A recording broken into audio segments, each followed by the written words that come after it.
Welcome, everybody. My name is James Farlow, and this is Sanctuary's webinar, We Need to Talk. We're here with Stacey Chomiak, Danny Cortez, Ken Wilson, and Emily Swan to talk about how to have conversations about gender and sexuality in your local church. Before we get started, just a little bit of background on Sanctuary. My wife, Rebecca, and I co-founded Sanctuary to create safe worship space. We've spent almost a decade now in the LGBT Christian community, and in the process of being involved in that community, we have felt really, really cared for. It's been a place where we've been able to see the presence of God, and it's also been a place of life and growth for us. But at the same time, we've seen that so many of our friends haven't had a safe place to go to church, to talk.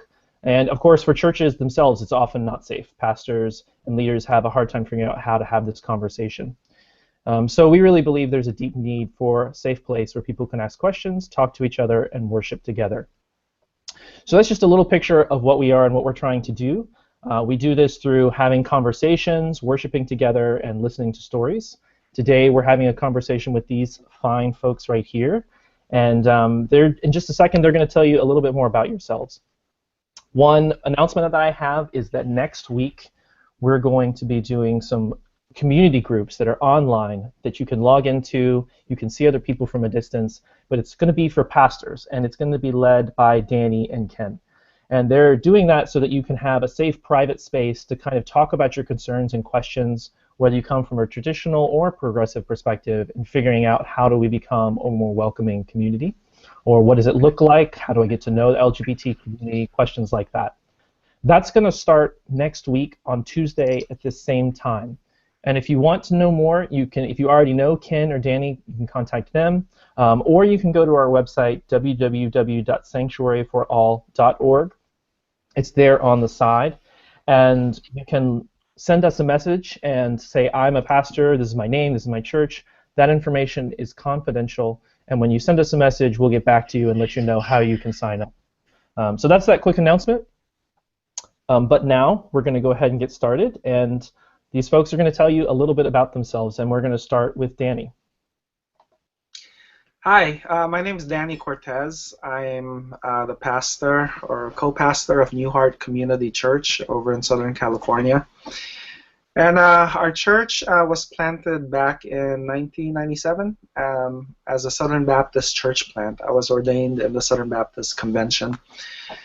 And for me, this conversation began because there were a lot of LGBTQ students coming from Biola University attending my church, and every year there was always someone coming out to me, 1 to 3 students, who would confide in me that they were quote-unquote struggling with their sexuality.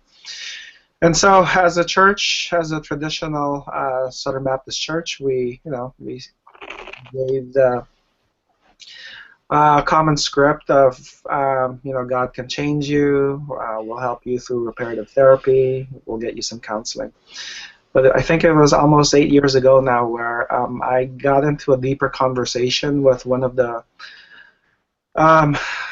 lesbian people from Biola, who began to share with me more deeply, and just developed a real close friendship. And I remember thinking that there's something unsettling about this, and there were a lot of other things that happened. But so almost 8 years ago, I began more of an intentional study with someone else from my church to try to figure out, why aren't we loving LGBTQ people well?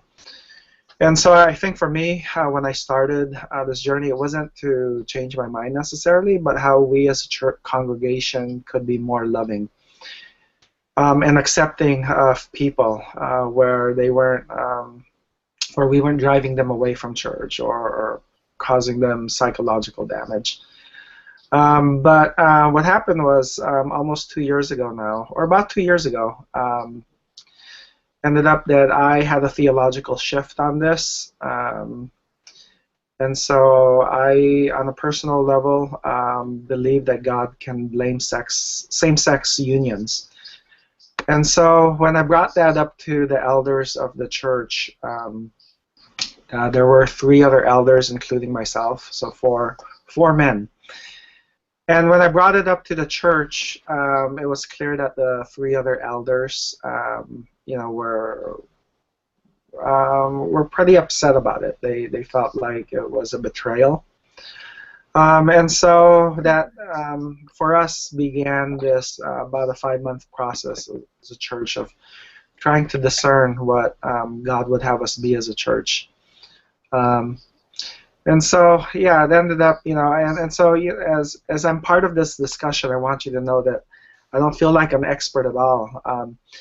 In fact, our church ended up going through a split, and so it was a difficult process, but I think it was a process that I think all of us who were part of it on all sides were able to glean and see some of the mistakes we made along the way, and also some of the good.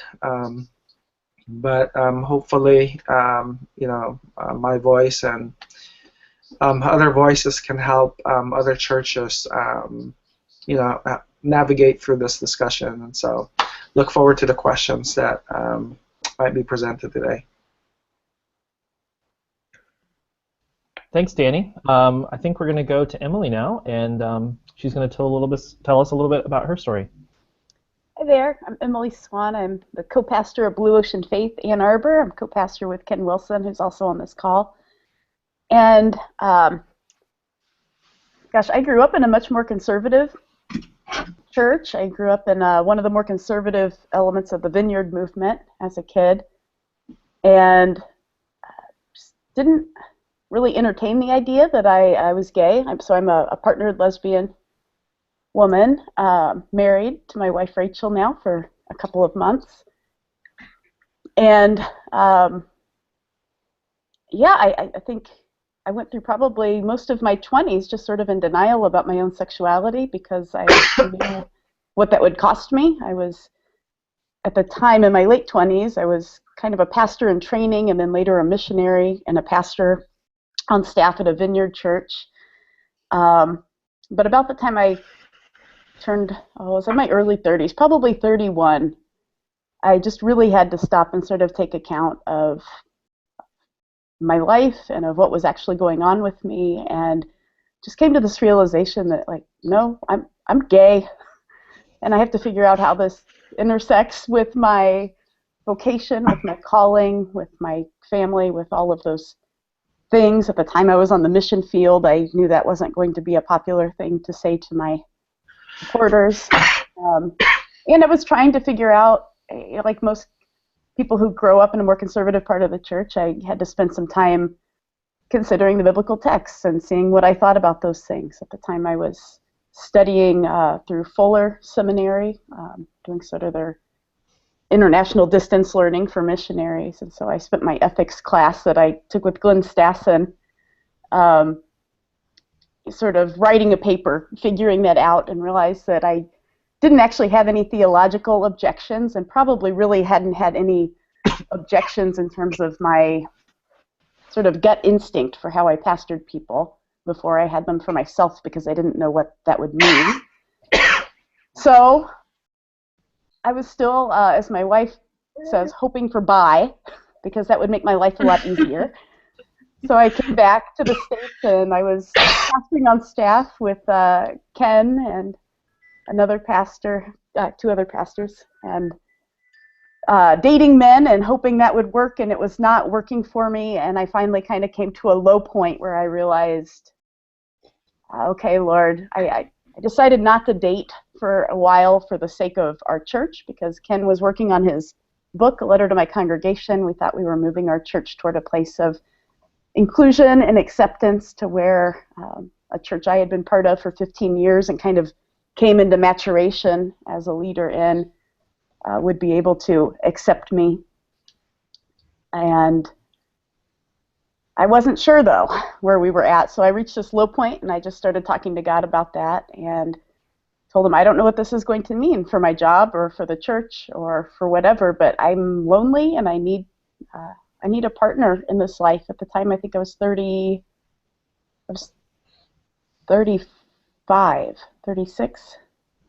Anyway, I was in my mid to upper 30s. And I started a 40 days of faith, like a personal sort of fast and time of praying, just opening my heart to God and saying, I don't know what this means, but I need someone, or I need you to do something. And at the end of that, I met my wife, Rachel. She literally walked into our church for a conference, and we started talking, and I realized and recognized that God had sent this gift, I felt like, along to me. And I knew that for my own sake, I needed to pursue that relationship. And so I talked with Ken, and he was excited for me, and we were trying to figure out, how to talk to our congregation in circles, thinking that we would probably be okay in terms of our church, that we might lose a few, but that we had successfully transitioned enough. But we didn't calculate. We had another pastor on staff who at that point did kind of a switch on us. And it happened in the midst of sort of this perfect storm where our national denomination was already coming down on Ken for the book that he wrote. And then when I was outed and they discovered that I was dating, they used that as sort of the silver bullet to send us a letter saying that our church needed to agree to never perform a gay marriage, never have a gay pastor on staff, and fire me. And so we spent all of last fall kind of working that out in our congregation. I had to come out publicly from the pulpit, and the eventual result of that was that Ken and I, I was asked to resign. Ken ultimately resigned for refusing to fire me, and we started Blue Ocean Faith Ann Arbor and took about 200 people with us to do that. And so, like Danny, I would say that there's some certain things that maybe we miscalculated or that could have been done better, and we also ended in a split, but that I think we learned quite a few things along the way, and that there were quite a few things that we did very well, so I hope those will be useful. Great. Thanks. And so, Ken, let's hear from you. Yeah, I'm Ken Wilson. I co-pastor with Emily, Blue Ocean Faith Ann Arbor.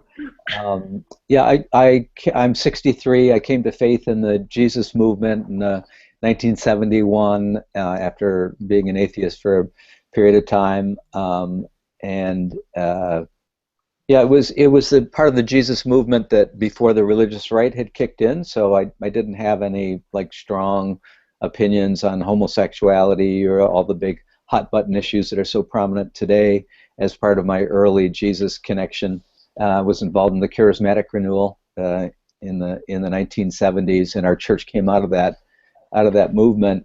Started in my living room in 1975, and my story is pretty similar to Danny's in terms of taking a long time after more pastoral experience and noticing how many people that I knew who were young and conflicted about their sexuality and were gay and decided to get married, and those marriages falling apart and them not really being able to sustain their healing that they got through ex-gay ministries and that sort of thing, and just a lot of evidence accumulated, and I began to rethink the issue. I probably started a serious rethink on the question, I don't know, maybe 2003, 2004 or so.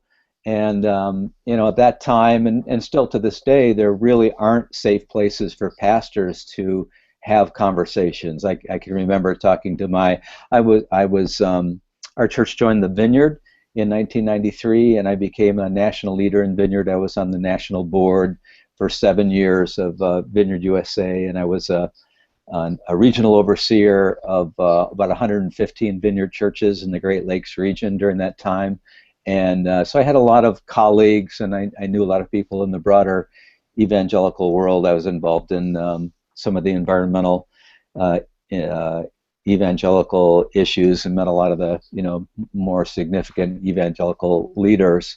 And just for me to disclose to people like that I was even rethinking the question, I felt like I had to use all my relational equity just to have that coming out conversation, if, as you were, just saying I'm not satisfied with the traditional consensus and I'm looking at this question.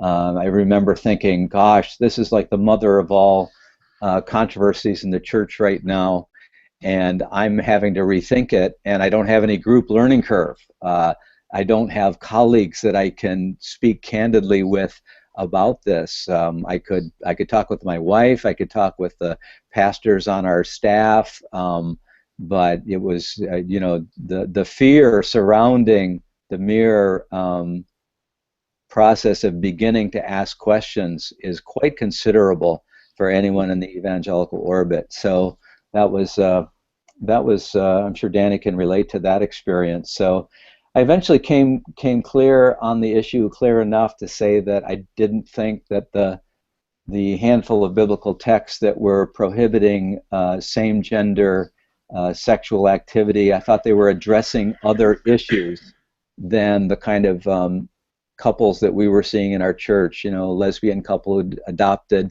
difficult to adopt children, and had been faithful to each other for the past 10, 15 years, and one or both of the partners loved Jesus and felt that their relationship with one another was blessed by God. I didn't think that the biblical texts were addressing these questions. They were addressing issues like pederasty and slave sex and temple prostitution and very obvious to anyone abhorrent exploitative practices. But whether they were addressing these other more modern questions, I thought was really unclear. And so there just wasn't enough evidence to continue to do exclusionary practices, which I over time began to see were actually harmful to LGBT people who were part of churches that even did a fairly soft exclusionary approach, like no ordained clergy, no gay weddings. I could see the effect on these dear souls was stigmatizing, and it was harmful to them. And I read the literature about the harm of kids who are raised in churches who are gay, and if they have traditional views on LGBT, there's a negative outcome for them in terms of their mental health outcomes, and it just didn't seem like the fruit of the Holy Spirit to me. So I eventually came to a point where I said, well, this is a disputable matter, and we should err on the side of full inclusion. That's what I eventually ended up writing a letter to my congregation, literally, to unpack these issues, try to bring them into what's the experience of being a pastor wrestling with these very complex moral questions, far beyond the sound bites of the internet and the litmus test of orthodoxy that we generate. But when you're actually face to face with people who are wrestling with these issues, like we are with questions of remarriage after divorce, that sort of thing, I wanted to bring the congregation into what it was like to be a pastor in that context, trying to sort out a thorny issue like LGBT, and ended up writing a letter to my congregation, and then eventually, for a variety of reasons, felt I needed to publish it in order to get word out there as word was spreading about my views. So I did that, and that kind of lit a firestorm within my denomination, and resulted in eventually Emily and I planting out, so to speak. It's a euphemistic way of describing it. It was kind of a control. It was a controlled split, really, but that was done as well as we could possibly do it at the time. But it was a difficult process. I characterized it. It was a difficult labor and delivery and a beautiful baby. So we now have a congregation of a couple hundred people, and including people who are unresolved on the question of the morality of same-gender relationships, but we're fully inclusive, meaning we don't discriminate against LGBT people in any way, have no policies of discrimination, and don't practice that in any way. So yeah, that's my story in a nutshell. Great. Well, thanks. Well, Stacey, I'm looking forward to hear your story as well. I hear some commonalities with all of us. Yes, thank you for inviting a Canadian on this conversation. I appreciate it. My name is Stacey Chomiak, and I'm coming at this thing from a little different than you guys, more of a congregant view, so I'm happy to have my voice included. So my background is similar to Emily as well. I grew up in Winnipeg, Canada, and very conservative in a very large church, and always going to youth group and just loving being church, and sort of grew up in the sort of perpetual Christian bubble, if you will, and sort of loving it. And I didn't think anything about the gay issue. I think I remember thinking, like, that must be hard for those people who ever struggle with that. That wouldn't be me. I don't even swear, so that wouldn't be my issue. But I think about 1997, when I was about 17. I started thinking, I don't really think that all these guys.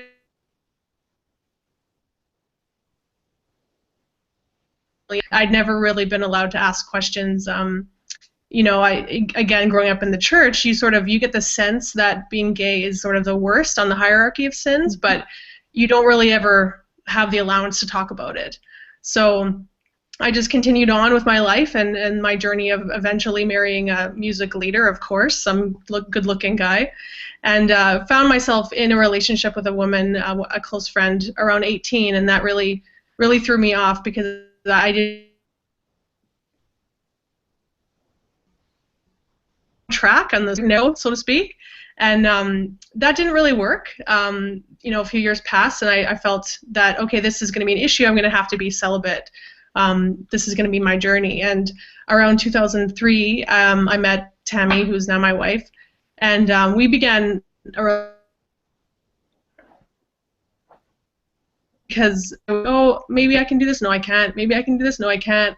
I couldn't rectify my faith with this worse sin, and I always wanted to be authentic, and I just didn't feel like, how can I embrace sin and be authentic? About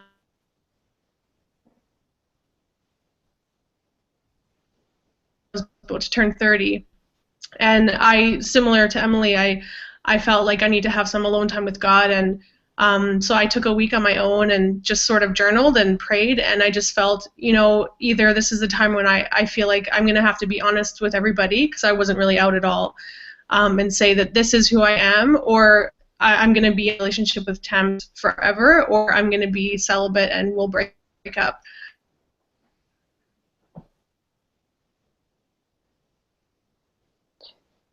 What are you saying? And I honestly felt at the end of that week that a huge peace just settled into me, and I felt him say it's okay to embrace both, and we'll bless you. So we got engaged a couple months later, and sort of went on Facebook. So of course that means you're out, of course, to everybody.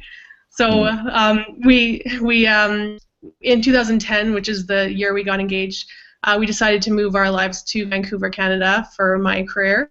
And began the church at that point for the search for a church, because we both felt that we understood the evangelical background, but of course they didn't. And that was sort of an interesting juxtaposition of issues, because everyone said, well, just find a United Church or find an Anglican church, and I didn't feel that my sexuality should dictate where I go to church. So I felt that let's find the churches in our area that I can relate to the beliefs, and that I feel is like a Jesus believing church, and we'll see what happens. So I emailed a whole bunch of churches for about the first year that we moved here, and you got the typical response. I was honest. I said, me and my fiance, it's not me and my roommate. We want to be involved, and we want to just serve, and we want to be able to help out just any church. And most of them, of course, said, well, of course you're welcome, but here's these verses, and we wouldn't allow you to do this and this and this. I mean, definitely you can give your money, but if you want to help out, I think that might be an issue. So, we didn't feel too good about those things. So we eventually got a response from this little church in North Vancouver called The Cove. And the pastor, Sean, said, we have no issue. We totally love everybody. Like, come and meet us. So we thought, let's just check it out. So we went there, and this was 2011. We went and met Sean and met the congregation, and it was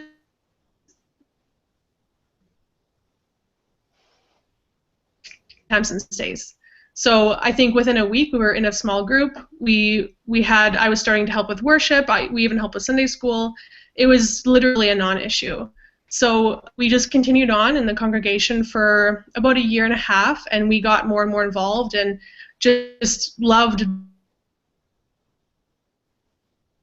well, we want to become members. This church was a church plant of what's called the Christian and Missionary Alliance Church Canada. As you can probably guess, is very conservative. Didn't feel that this was an issue. I mean, they got to know us. I don't know that any of them really knew gay people before, but they got to know us. And so I think for them, their relationship is what changed their views. So when we talked to Sean, the pastor, about becoming members, and he said, you know what, I'm behind you, but you have to know that on paper, the Alliance Church is not for this. So he said, but we're going to go ahead and see what happens.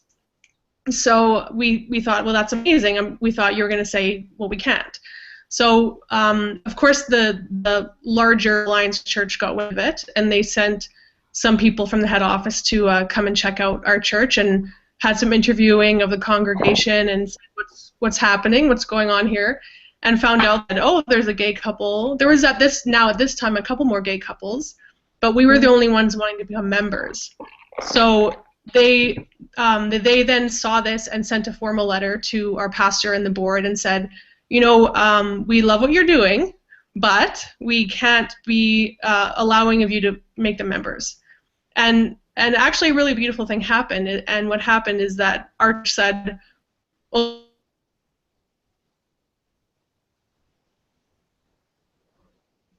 behind us, and said, if our church down, essentially, then maybe this is what God's story is supposed to look like. Hey, so Stacey? In 2013, yeah, go ahead. Sorry, occasionally you cut out, and actually I think you said our church said something, and I actually missed that, so I'd love to hear that. So they got the letter, and then your church said what? They got the letter, and the church said basically that we don't care what you think about it, that it doesn't make sense for us to theologically shun these people. So their love for us was larger than the theological outlines on paper. So I think that was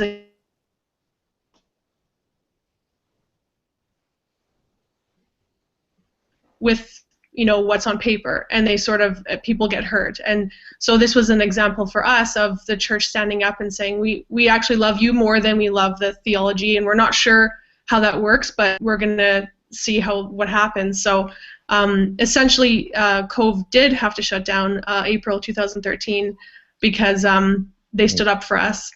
So, and it was a small church, so the Alliance cut the funding and took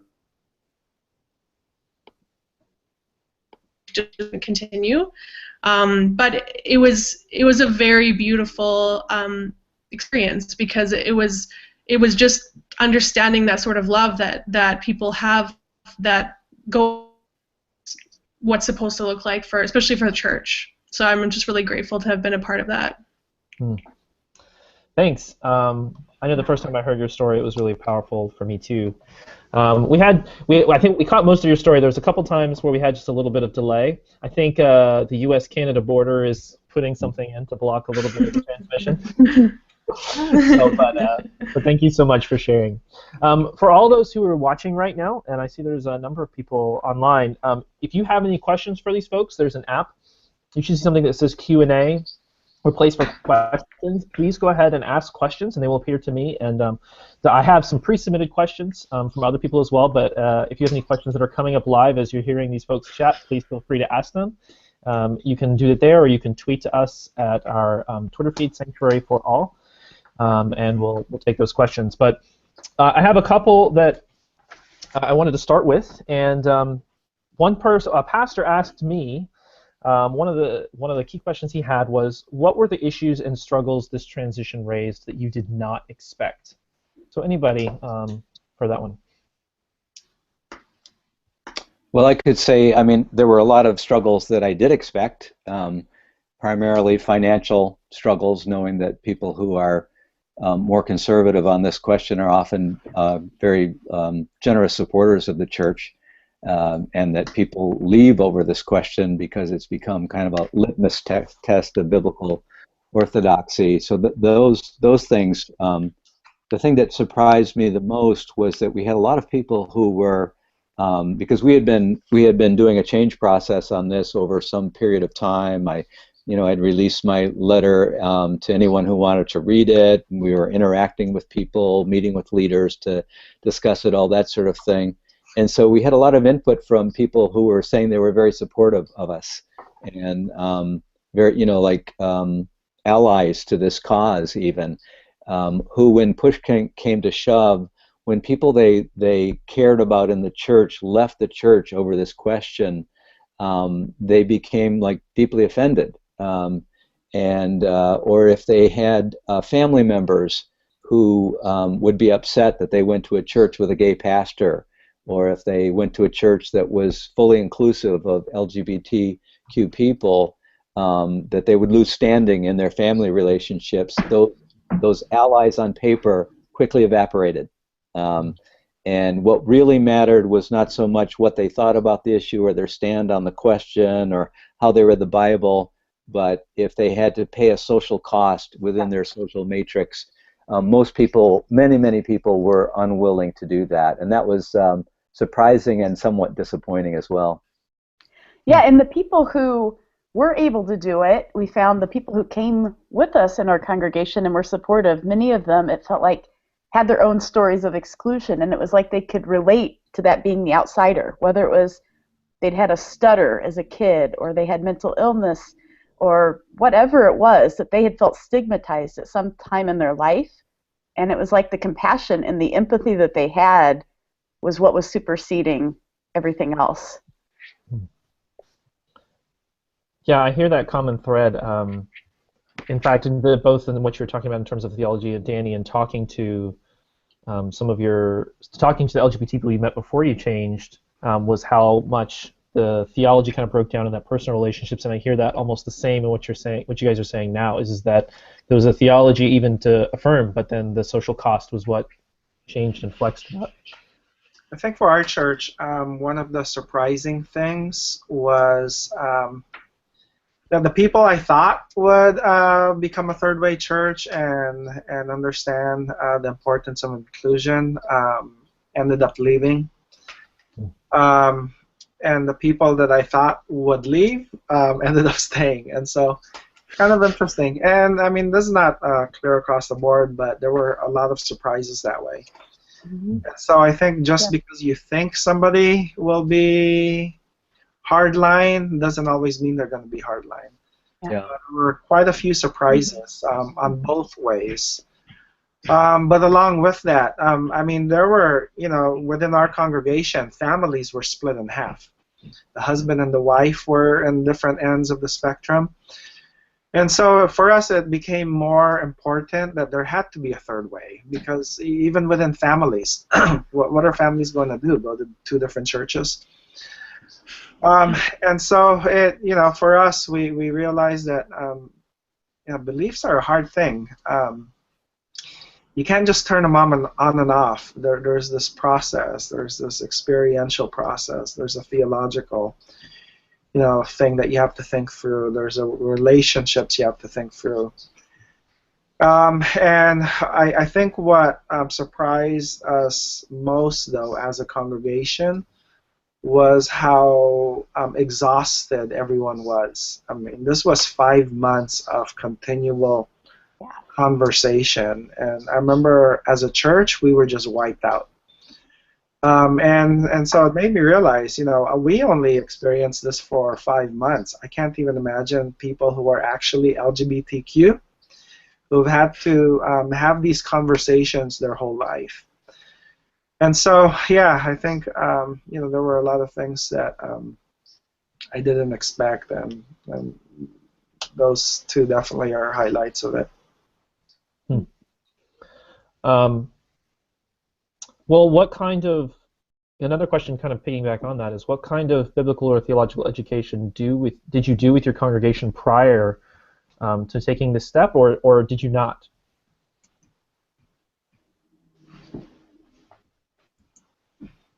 Well, I could respond to that. First of all, just to notice, it's a real dilemma for a pastor how to tackle this question in the church. Especially, we had a number of gay couples who were part of our congregation, and some people from transgender backgrounds, and so we had sexual minorities in the church while this transition was being made, and it's really difficult to know how to have the conversation about it when you have sexual minorities in the room, because imagine that you were divorced and remarried, and the church were going to have a big conversation about when is it appropriate to get divorced and remarried.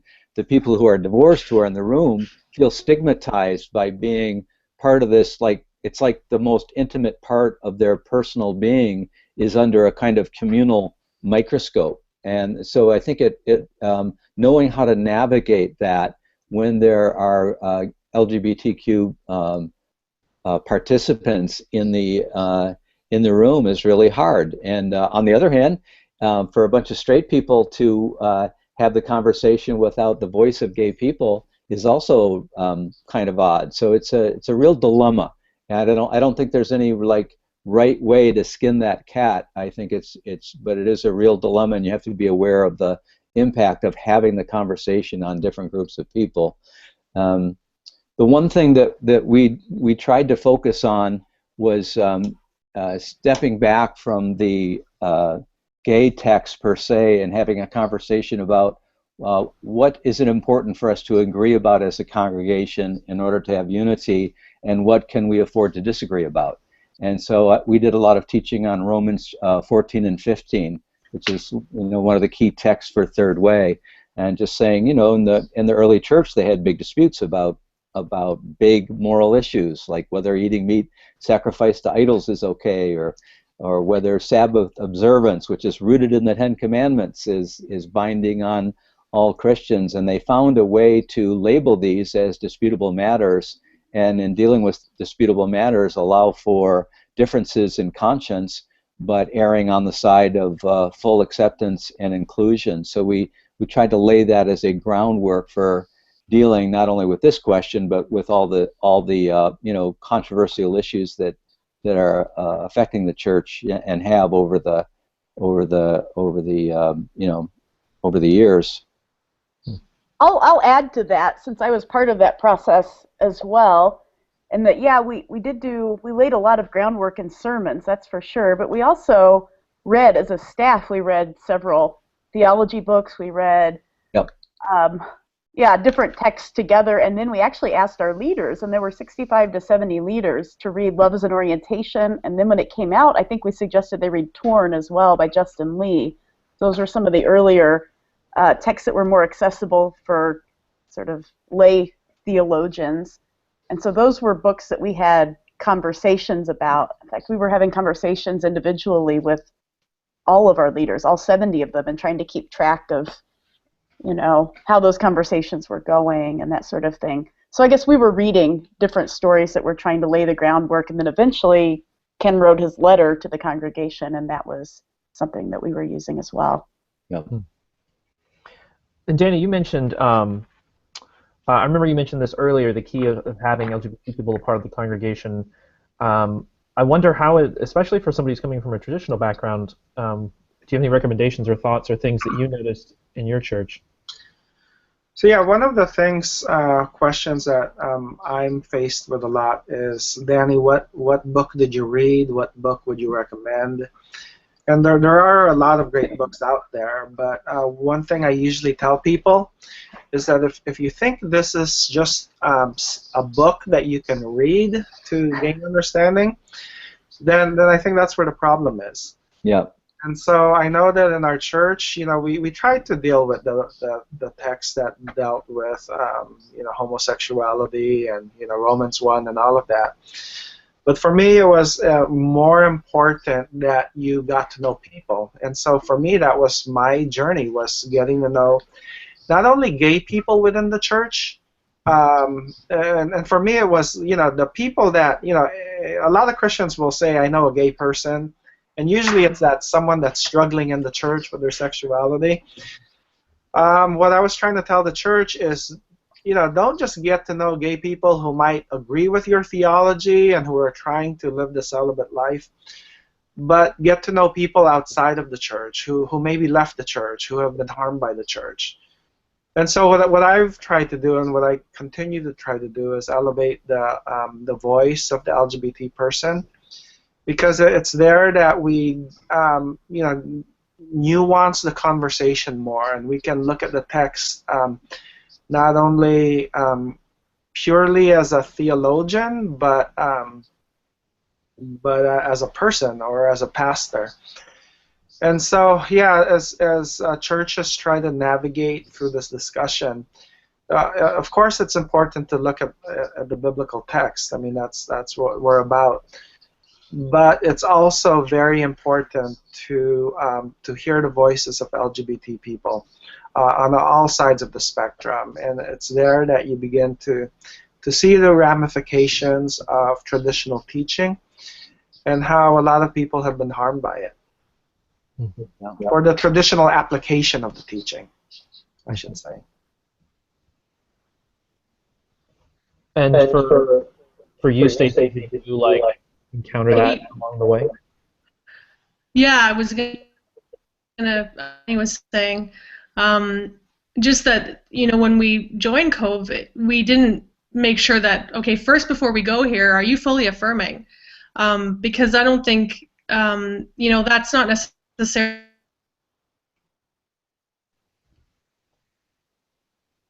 and can we serve as still a very tenuous issue, but as long as we can have conversations, and I think that's still important, and it is so important to a lot of LGBT Christians today. Being a part of the Gay Christian Network, as my wife and I are, a huge thing that keeps coming up is that just to continue to be visible, because there's so many people and Christians, and I have many in my life still, and pastors that don't believe that you can actually exist to be, a Christian, understand how that works, and I think if we're open to being, just visible in those churches and have conversations, I think it changes a lot of, people's opinions, and it allows for people to have those conversations, and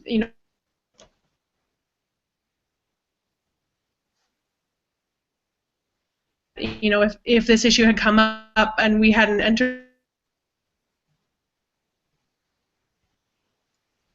so it's sort of a give and take, I think, for both parts.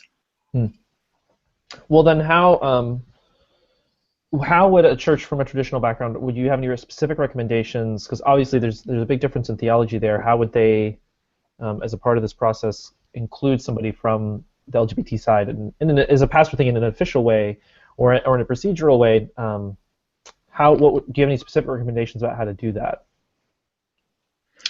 I mean, from my perspective, the first thing that pops into mind is don't preach against specifically homosexuality.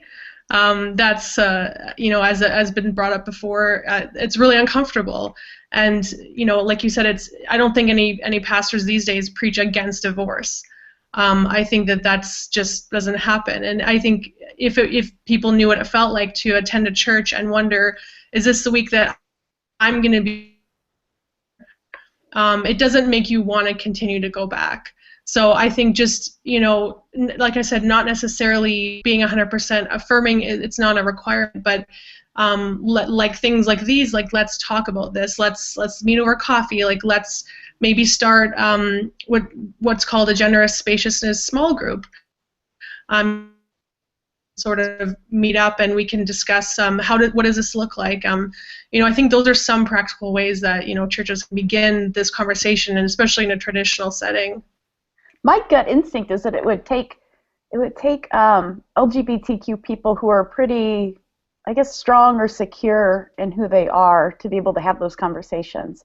And so I think for people who can and are able, that's great. But I think some of the people that we've had coming in are so hurt by the church that almost feels like a setup for them to get hurt to me.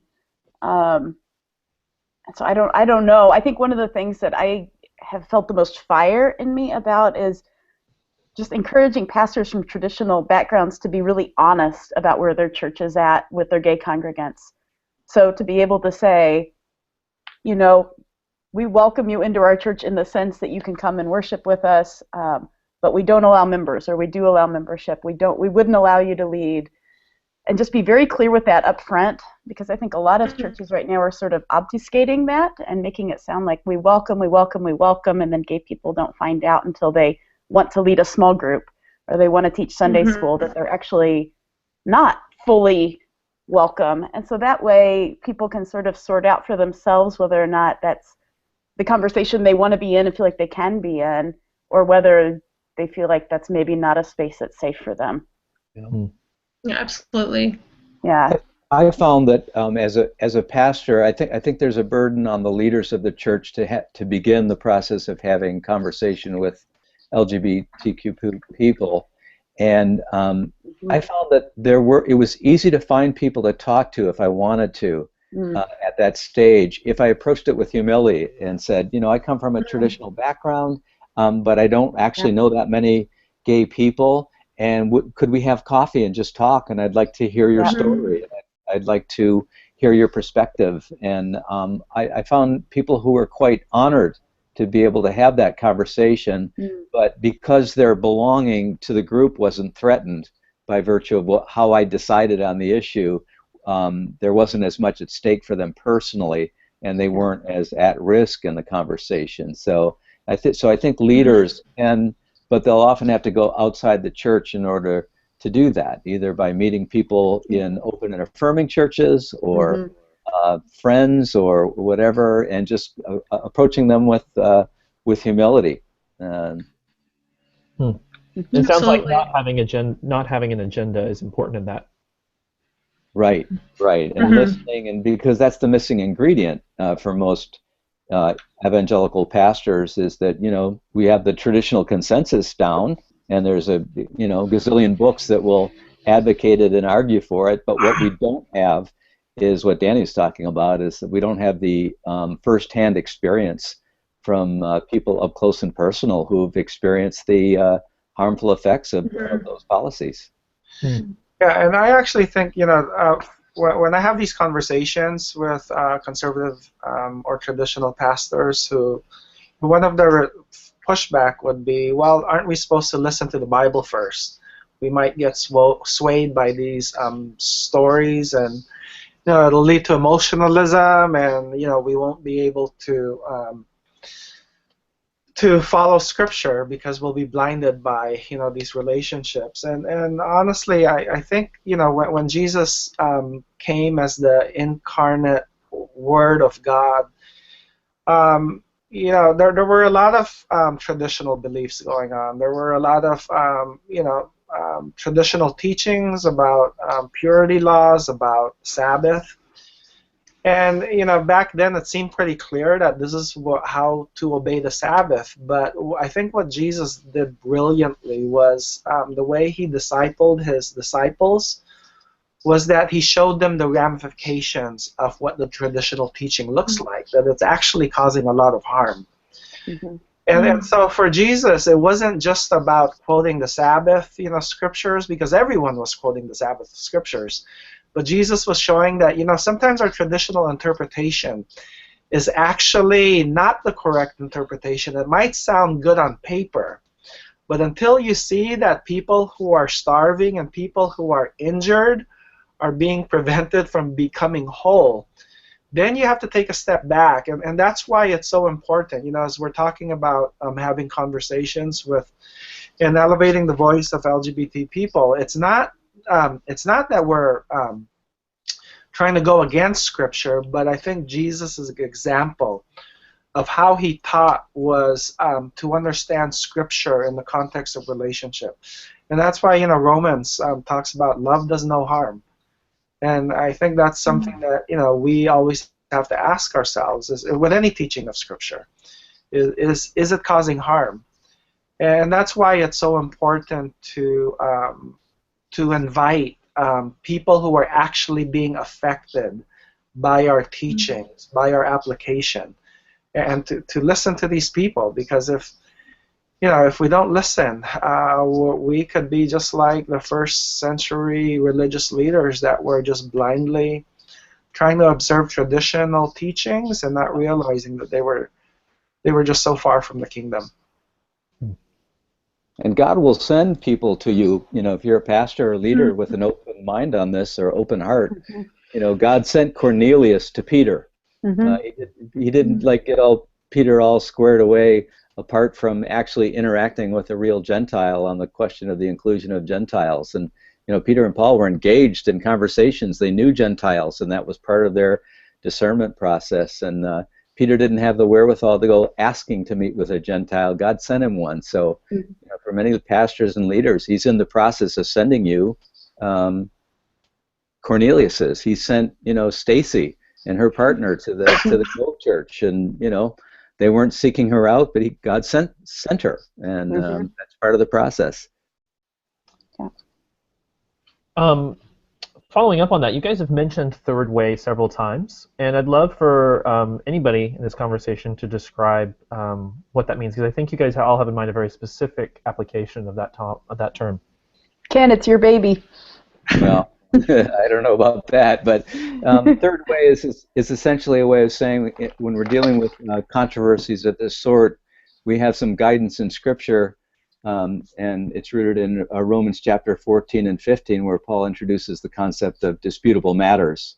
And again, if you read the text carefully and look at the solid, even conservative scholarship on the question, you see that the issues that Paul was dealing with involved in their time first-order moral concerns, like eating meat sacrificed to idols. And in that process, Paul is saying, look, there are these issues that within our church community, people of good faith, people who are faithful to Jesus, people who love Scripture, come up with different points of view. And we regard these as, this is a sign that we're dealing with a disputable matter. It's not something that's at the heart of Christian faith, and it's not at the heart of the gospel. It's not matters of the Apostles' Creed as a summary of biblical faith, for example. And when we're faced with a disputable matter, we err on the side of inclusion. When you read Romans 14, it's clear that Paul is talking about a robust acceptance. And so it's just not... so third way, I would say third way in practical effect for the gay person is the same as open and affirming, but we don't use the affirming language because I personally don't think, I think the affirming language tends to imply what sometimes people mean by that is, I affirm you as a person, which of course we would all do, but sometimes people mean by that, I morally approve of what you're doing. And I think at the heart of the gospel is not this idea that our unity is based on our approving of each other morally, but at the heart of the gospel is we're accepted by virtue of the faithfulness of Jesus Christ. And so when we use that language of affirmation, I think we're importing a concept that isn't central to an understanding of the gospel. So that's why it's distinguished from that kind of a language. But for all practical purposes, it means fully inclusive at every level and suspending discriminatory practices that are aimed at LGBTQ people. You know, sometimes a simpler way of saying it is what every family has to do in order to go to Thanksgiving dinner with their extended family. And that we find ways of focusing on what we hold in common. And in order to be a family, we have to be able to put up with the crazy uncles and aunts and people who, you know, are on the wrong political view or the wrong side of pro-life or whatever the issue is. And that's what it takes for the church family to survive as well. It honors the conscience of the person who might be more conservative in this and tells those who are more liberal, like, you cannot have contempt on those people, those brothers and sisters who are more conservative. And then it also tells those who are conservative, you cannot judge your more liberal brothers and sisters, but you have to include them. And so it requires a sacrifice for everyone, but it's not like a middle way or a compromised way. There's no exclusion. So it sounds like a reorganization of a lot of the principles of church is that it's not just based on like getting it right or finding the right people or the right rules. It's based on love first, and those things under that are properly put in their place under that commandment to love. Yeah. And Danny, I know that in your church, so this has led to engaging in many other areas around sexuality, or besides sexuality, race, gender, things like that. So a question for everybody is, how did this question relate to other controversial questions in the church, such as women in leadership, science, and scripture, all those things? Did they change? Did those others lead you in seeing how you saw sexuality, or was it more of your ways you changed in sexuality led to changes in others, or just what was the interplay in that? How has it affected your congregation? Mm. So I think for us, going back to the third way for a second, one of the things that we have emphasized is that if we are the body of Christ, then that's the most important thing, that you're my brother and you're my sister, and that there are other issues that we can consider disputable, but at the end of the day, we can debate till we're blue in the face, but let's go take communion together. Yeah. And that's for us what kind of the third way looks. Sometimes it's really messy, sometimes it gets ugly. Mm-hmm. At the end of the day, we're like, okay, you're my brother, you're my sister. And so one of the things we've realized with that is that the Christian church has a bigger umbrella than I think we realized. Right. There are so many different branches within Christianity, and that trying to draw lines of who's in and who's out has been pretty harmful. Yeah. And so we've begun more of a posture of trying to pay attention to other Christian traditions. Who, for us, it was, we were Southern Baptist, and, it was a traditional view of men and leadership. And so right after our church was dismissed from the Southern Baptist Convention, it opened up talks of justice and inequity and equality. And so because of that, because we were no longer under the Southern Baptist umbrella, we felt permission to begin to explore other areas. And so just a few months ago, we ordained our first woman pastor. And so, it's stuff like that, and so there's this intersectionality of justice issues, of how women have been treated, of how minorities, racial minorities have been treated. And so the conversation is going into, we're having Black Lives Matter conversations and conversations about science and things like that. And so it's opened it up. It's allowed us not to live in fear of, oh no, are we becoming, anti-God or anti-Christian? Realizing, those lines might not have been, maybe those lines shouldn't have been there in the first place. Because the presence of Christ could be found in the United Church of Christ, and the Methodist Church, and the Pentecostal Church. Amen. And we need to do a better job of paying attention to Jesus' prayer. That we would be one, as He and the Father are one. Yeah. And the fact is that the church has been practicing third way for a long time without using that language, or without rooting it in Romans 14 and 15. So, most evangelical churches, for all practical purposes, are doing a third way approach to remarriage after divorce. And they're doing a third way approach to the question of whether killing in war is murder, which was a big controversy in the early church, which leaned very pacifist in the early tradition, and then made accommodation for just war later on in the tradition, and so third way is not some novel approach. It's simply taking what we have done with other issues where there's been fierce contention in the church, and we've erred on the side of staying together, honoring Christ by loving one another through our disagreements rather than dividing over our disagreements. And when we learn that practices are harmful to real life human beings, always moving on the side of inclusion and acceptance at that point.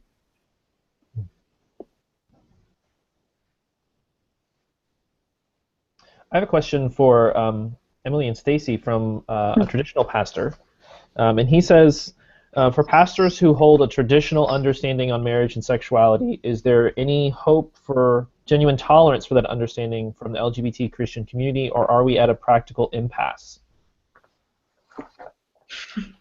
I don't feel like I can speak for the whole LGBTQ community.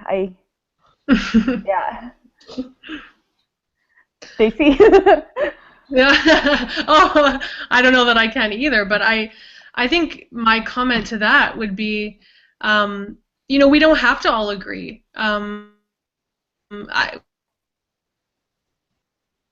We regularly meet for coffee, and we get to know what's going on in each other's lives and just do life together. But I have other pastors in my life that I actually don't know where they land because they matter. I feel loved by them. And I think that that's what is the difference for me, is that I definitely know those people in my life that have a certain view on my marriage, and that make it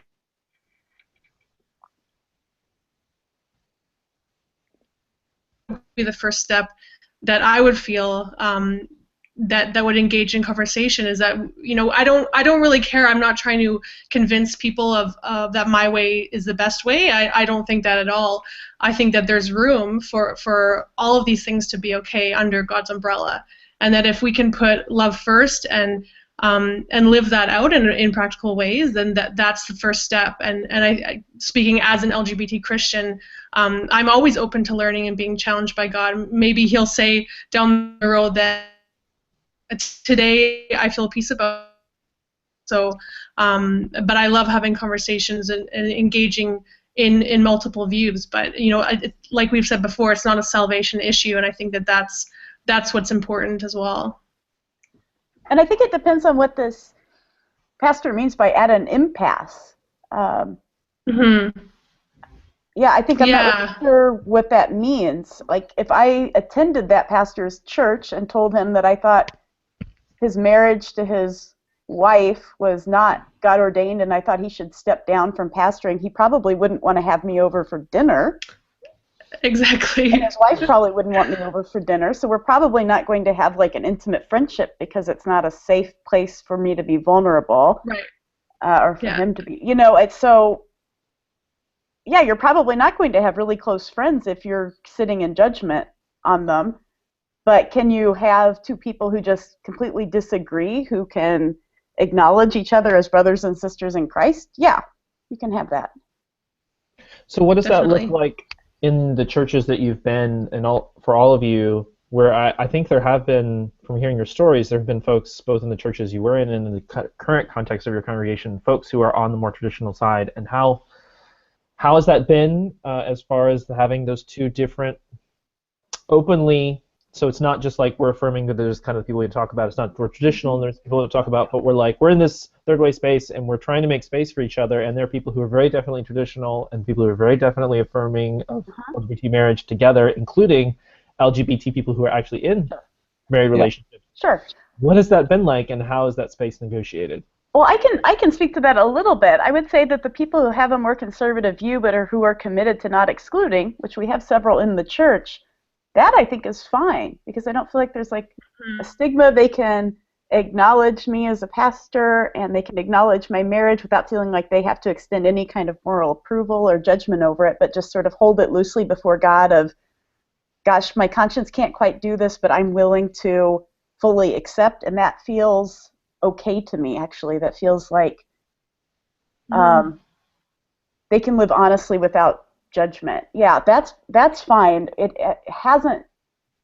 I haven't been able to sustain close friendships with people who would be committed to exclusion. I can release them to God, and what I've done is just done these like sort of prayer exercises where I just picture them in my hands and just say, okay, Lord, I just release them into your presence to be fully who they are and bless them in their path, but I don't feel like it's my burden to try to continue to like convince them or to gain their approval, or it's not good for me. It's not good for me psychologically or emotionally, and I don't think it's good for my wife either. Third way is not a way to avoid conflict.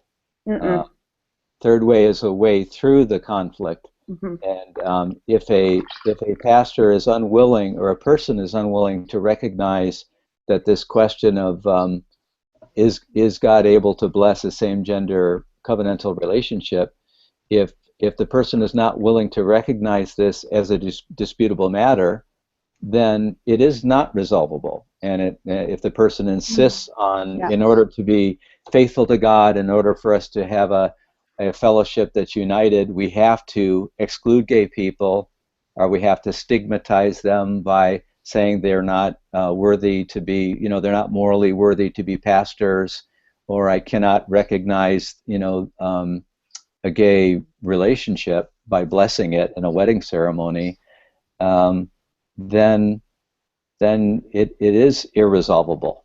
Mm-hmm. And but that's been, LGBT people have been suffering that for many years, and so that's, in a sense, I think what's going on now is God is bringing the pain of what gay people have been experiencing in the church into the leadership level of the church, and leaders are having to wrestle with this and make hard choices, and when they choose not to exclude gay people, they start suffering the consequences that gay people Mm-hmm. have experienced in the church for a long, long time. They lose friends, they lose finances.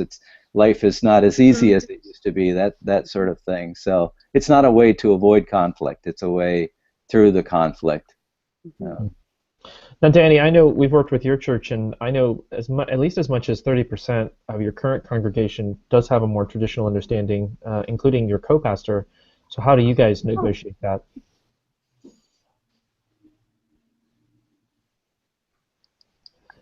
You're still muted, I think, Danny. Yeah, Danny, we don't hear you. Sorry.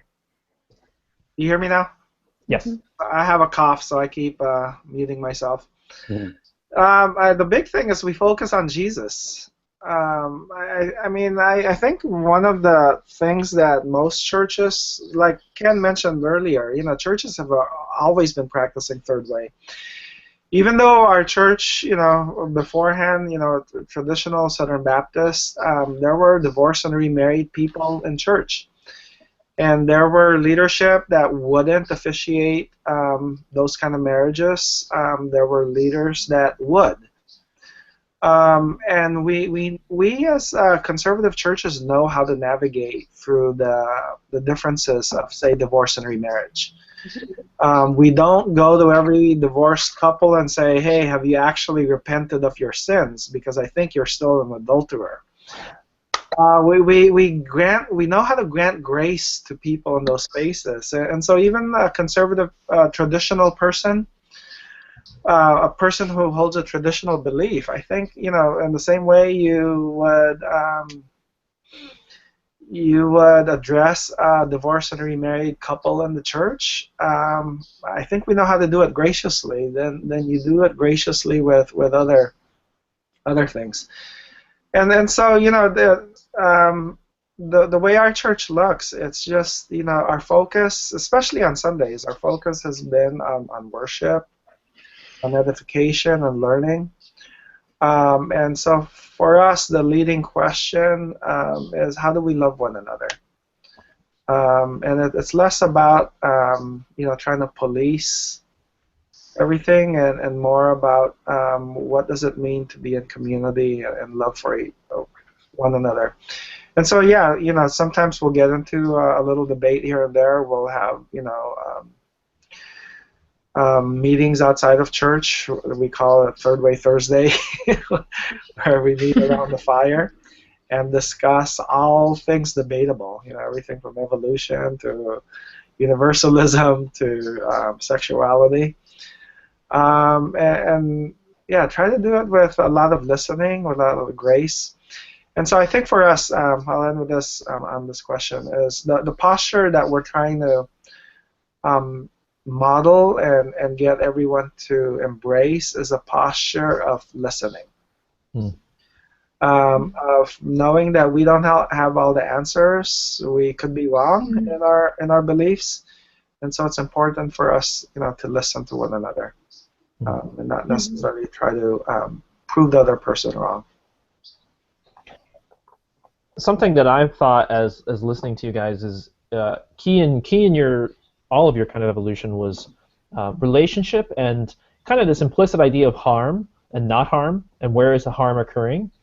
And it seems to me, just as I'm interpreting what you guys are saying, the key to the disputable matters idea is that you've been convinced that something that you're interacting with, something that you have people on different sides on, is not causing like this imminent great harm, or the harm is disputable in some way. Like Danny, you were convinced that excluding people was causing this great harm, and through your interaction, you've met lots of couples who are LGBT where, say, even if you weren't convinced of that God blesses same-sex union, you've seen that there has been blessing in that environment, and there hasn't been this sweep of harm. And I think that a lot of the narrative that comes out of the very, very traditional side would say that if you give an inch on this, there's a lot of harm that would come in. And you guys, it seems like you guys have been convinced differently, and that's key to making it part of a disputable matter.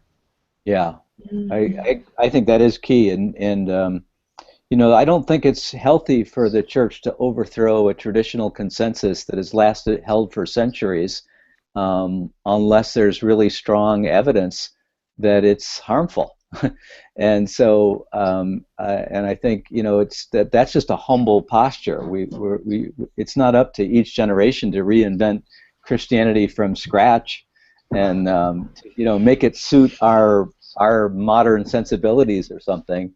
We need to be humble about our approach to truth, but in the same way, we have to be humble about the reality of people's experience. And I think it's simply the fact that gay people have been willing and courageous to bear witness to what their lives are like and the effect of these policies on their lives. And we can see the fruit of the Spirit in their lives, and they've been willing to be open with us increasingly, that now we can finally come to the point of saying, yeah, these are harmful practices. But if someone doesn't agree that these practices are harmful, what incentive would they have to question the traditional consensus? I think it's a key issue. And the Bible, I think, for that very reason, puts such an emphasis on love does not harm the neighbor. You know, because Paul was he experienced and he executed policies in the name of biblical truth that he later came to deeply regret, because he saw that he was harming the Messianic Jews that he was persecuting. And so it's a biblical check on the wrong kind of ideological, you know, lack of humility and hubris and over certainty about our point of view, to have this strong in the tradition. Love doesn't harm the neighbor. It's just meant to make us question when we see the fruit of the Spirit is love, and so when our policies aren't bearing that kind of fruit, that's the time to rethink them. And you know, the evidence for harm is quite considerable, and it's growing.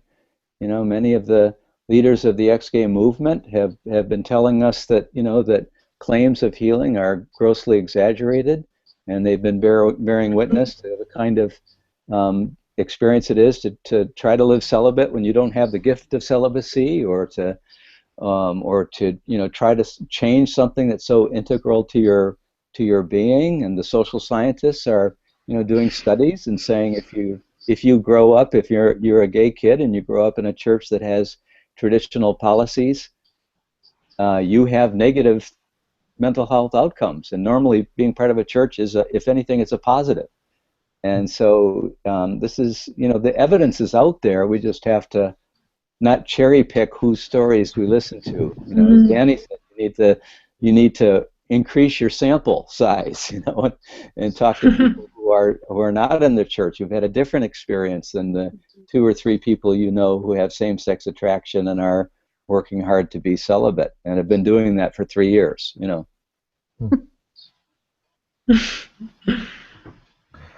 Stacey and Emily, for somebody who's from a who is LGBTQ and a Christian, something I've actually heard a lot from them is they're processing, I'm at this church, it's like my family's church, it's my church background, it's church in my denomination, and they're not affirming of me, and I'm trying to love in the midst of that, and how do I do that?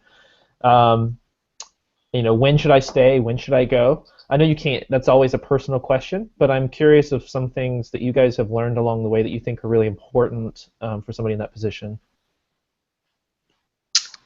Yeah, that's again the age-old question coming from the LGBT Christian community. I mean, there's a reason why currently Taz and I are not part. So we've had some time to heal of what's happened, and we're so close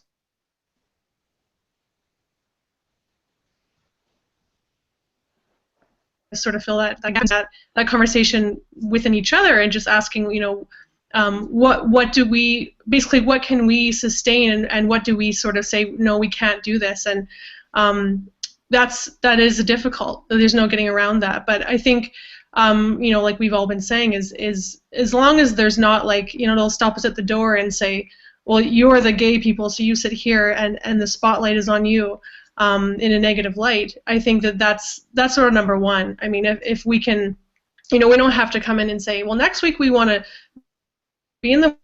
We don't have all these list of rules that we're bringing. We just want to be a part of this community, and so I think it is slowly getting better.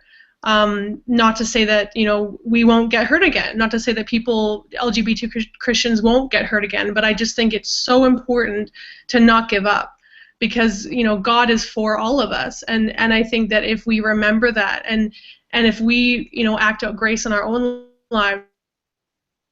Emails from a lot of our friends that are very traditional, and just from them observing how we've reacted to those things in our life, they've seen, I can't understand you're giving grace to somebody that doesn't give grace to you, and I see Jesus more in that than I do in the traditional Christians, and I'm asking myself questions now that I wouldn't normally. So I think just being open to that is a huge part for us. So I mean, like I said, we're continuing on this journey as well, so it's a tough one. My wife Rachel is actually working on a blog post about that. We probably have different views on it, and I think if you ask me in a year, I might have a different answer. But I'm less than a year off of losing my job, and having stayed in my denomination trying to create change from within. I think, one, you have to feel really called to it. I felt like it was something that God was asking me to do, but I don't think in good conscience I could recommend that to most people at this point, because I feel like the emotional and psychological harm of being stigmatized or feeling like you're the one that has to carry out the conversation, or it's exhausting. And I think if you're asked to do it by God, it can be a calling. But I would actually recommend to most people that they find a church where they are fully accepted for who they are, if they're just wanting to live their lives and grow spiritually. That said, my wife Rachel was in a church where she came out and was in leadership, and they told her she wouldn't be allowed to lead in the future. They wouldn't kick her out of her current leadership spot because they didn't want to disrupt their church too much. And she stayed for a couple of years after that, and I was kind of going back and forth. I was kind of challenging her a little bit of like, is it some sort of like I don't know, like this pleading to please accept me sort of thing? Is that the reason that you stay? Like, please, just accept me? And she said, no, I felt like I was trying to take control of my own story. Like, if I left, that people would write my story for me and say that I had just walked away from faith, or see, I had walked away from my community. And she felt like she wanted to say, no, I'm being faithful to God in the midst of this process, and Jesus is talking to me. And so it was a place of, she felt like it was a position of power, but she did eventually leave after a couple of years because it was harmful. So, she was wanting to write a blog post of like questions to ask yourself about whether you should stay or go, which I'll encourage her to continue to do, because I think it's a good question.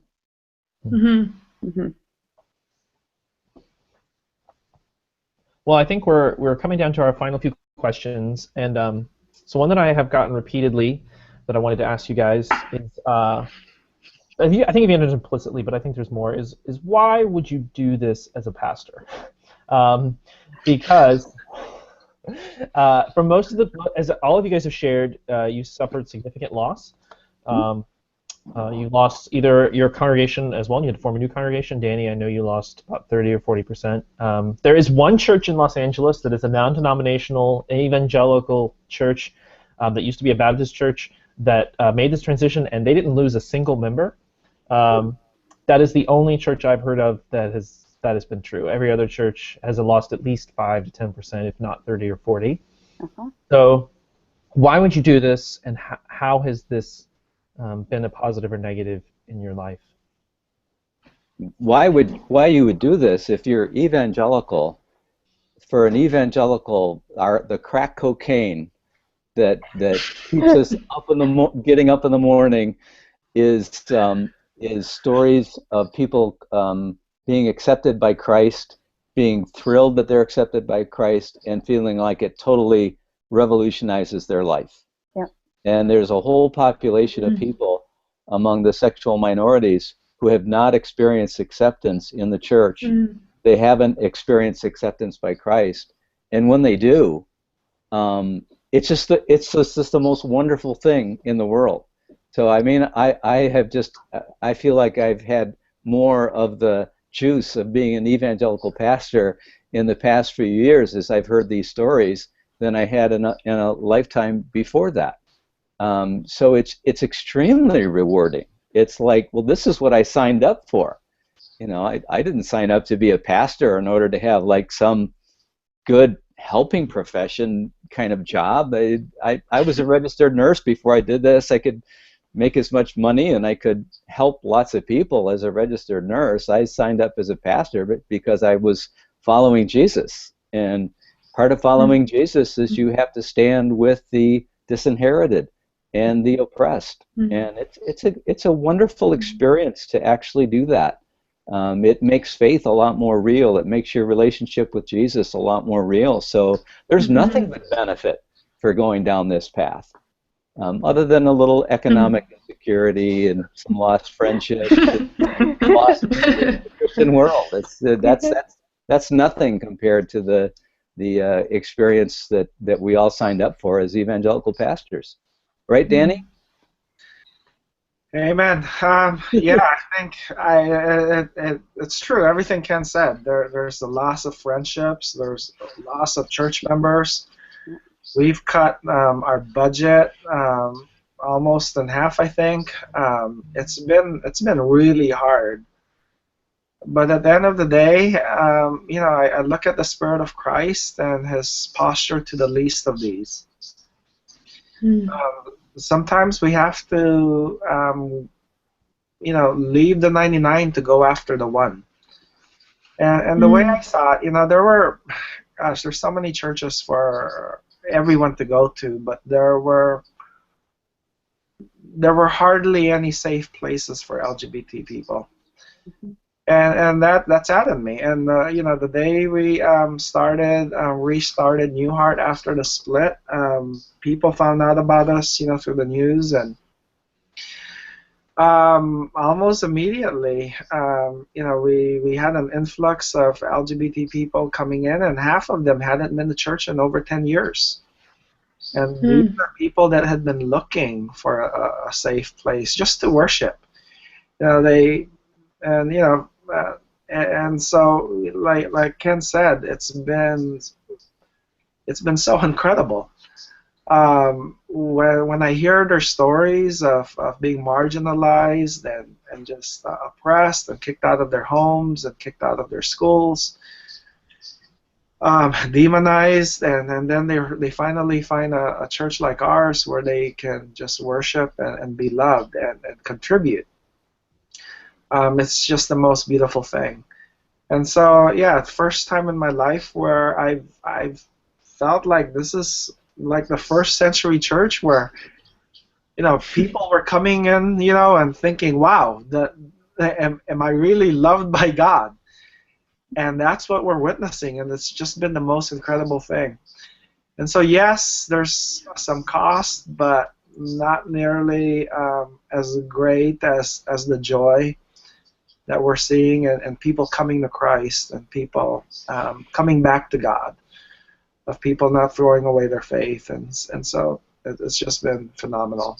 It's just been Uh, it's been incredible. And so, yeah, I agree with Kev on that. I have two thoughts on that. The first would be it's missional. You know, churches that can't figure out women, science, LGBT, other justice issues are just not setting themselves up for the mission for the long haul to create a church where younger people are going to engage in their faith and their faith communities. But two, like what we had, like what came out of it, the people that were left is like the most precious and vulnerable community you could ever imagine, because we made it truly a safe space. We felt like there were people who had all sorts of other things where they had felt marginalized, either in their families or in their church community, who are now safe to just say, this is who I am, and we are all beloved children of God. And like Danny said, the communion table is that precious space where we all come together as equals and as brothers and sisters. And I wouldn't trade like this smaller, more safe, more vulnerable community for anything in the world, because as one of my mentors told me, she said, there's no unity without justice. People are afraid of breaking up their church community, but like we're not in it to keep a certain group of people together, right? We're in it because the unity of the Spirit is a unity of diversity. My friend Caroline's like, you know, when every knee bows and every tongue confesses, those knees and tongues are going to be from very different people all over the world, but it's a unity of diversity, and that's what we're in to protect. So it's the gospel.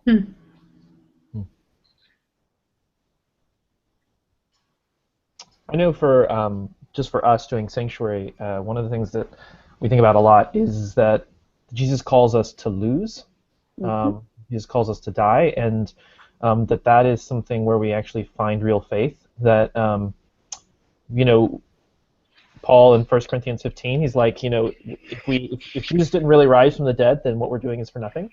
And I think one of the glorious things is that by pursuing what we've been doing and then watching a lot of other people do too, is we find that it doesn't always make rational sense from like an economic perspective. And what I've experienced in talking to pastors who have been doing things that are along a rational economic perspective is like there seems to be sometimes like a loss of faith, not necessarily like a total loss of faith or a loss of it, but it's like this doesn't feel actually like miraculous supernatural power. This feels like I'm doing this to get money or whatever. And I talked to a lot of people obviously have come out of that, and they talk about the difference. That's because this is revealing our idols. It's revealing. I mean, when it happened, when things first started to go down in our church, both Ken and I had the same response of like people were worried about the building, and it's just a building. The building became an idol. And so it's revealing what is it that we're putting ahead of the gospel of Jesus. Yeah. So I know for us, it's been a joy to learn how to lose and to live in God's power. I just feel so much more, my faith feels so much more alive. So I just echo what all of you have said. We're actually about out of time. Thank you all for joining us. I'll give you guys just a minute if you have any closing thoughts, and then we're going to wrap it up. Well, you know, I guess one thing I'd say is if there are any pastors who are listening in, you know, we'd welcome the opportunity to be able to converse with you about these things. And I think Danny and I both know and Emily too know the experience of having to wrestle with a question like this alone, and it's a kind of psychological torture to just have to deal with this alone. And so I think this is really important for us pastors to be finding avenues to bring our questions, and you know, I think Danny and I and Emily are very sympathetic to the sensibilities and concerns of the traditionalist position, because we've all held it, and we've held it with conviction. Yep. And it's quite a process to re-examine that. So I think you know, either through our community group, or if you have some other way of accessing some people where you can find safe space to talk about things with real candor, I think that's that the Holy Spirit will be involved in that kind of a process. So look for that, I'd say. Yeah, and let me piggyback off of that, and then I'll just let you guys continue. Is we are going to be having, repeating, if you weren't here earlier, we are going to be having community groups that are not webinars, they're not live to the internet, they're just personal, just a group of 5 to 10 people with Ken and Danny and others soon as well. For pastors specifically right now who are looking for a safe place to talk, especially if you're traditional, come from a very conservative background, you have a lot of questions and you don't know where you can ask them, and it's really hard. Please contact us at sanctuaryforall.org.